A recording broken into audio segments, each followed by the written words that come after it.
Samantha was discovered by a police officer tied to a tree, a 1-year-old German Shepherd with her ears missing in badly infected stumps where they used to be, outside of a Bedouin camp somewhere around Jerusalem. This poor decrepit dog, emaciated. Anyway, he felt sorry for her and snuck her out of there, cut the rope, and brought her to the vet.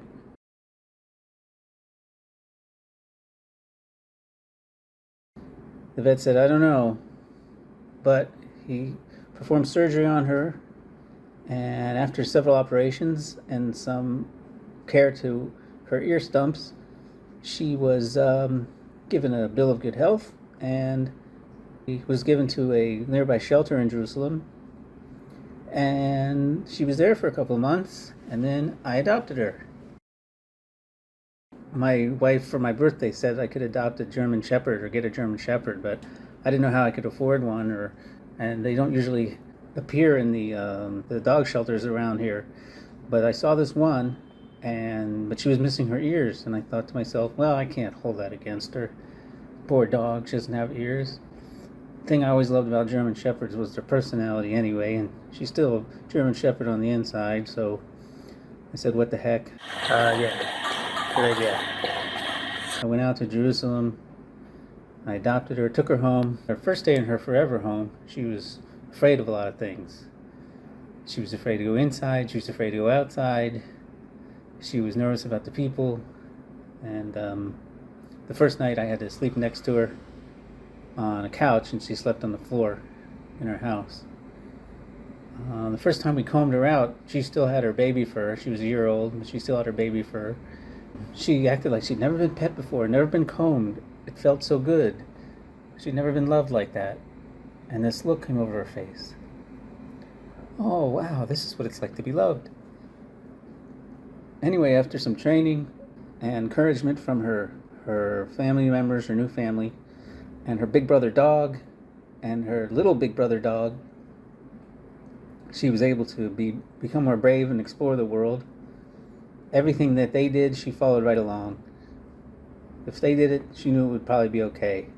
Whether it was going in the car or going on a walk, her big brother Django and her big brother Lucky helped her get confidence.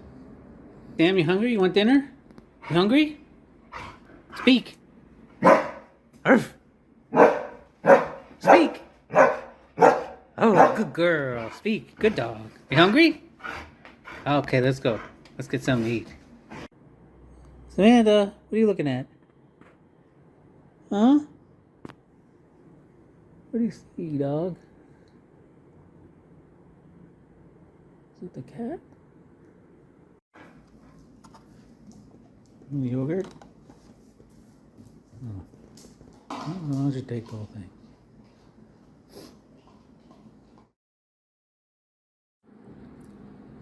Eventually, we had Sam join our therapy dog team. I do animal-assisted therapy with my wife and a small staff. And she was great. A lot of people talk about German Shepherds' loyalty, and they're smart and you can train them. They often won't talk about how gentle and human they are and how great they are with children. Very sensitive animals. So after we trained her, that all the other animals, including the rabbits and the quail and all the little critters we have around our little urban farm, were part of our family, she treated them with just as much love as anyone else. She was always very gentle with them and took care of them, and she would shepherd them in her own way,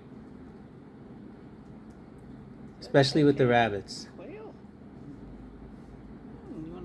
Even though sometimes the rabbits gave her a little bit of grief.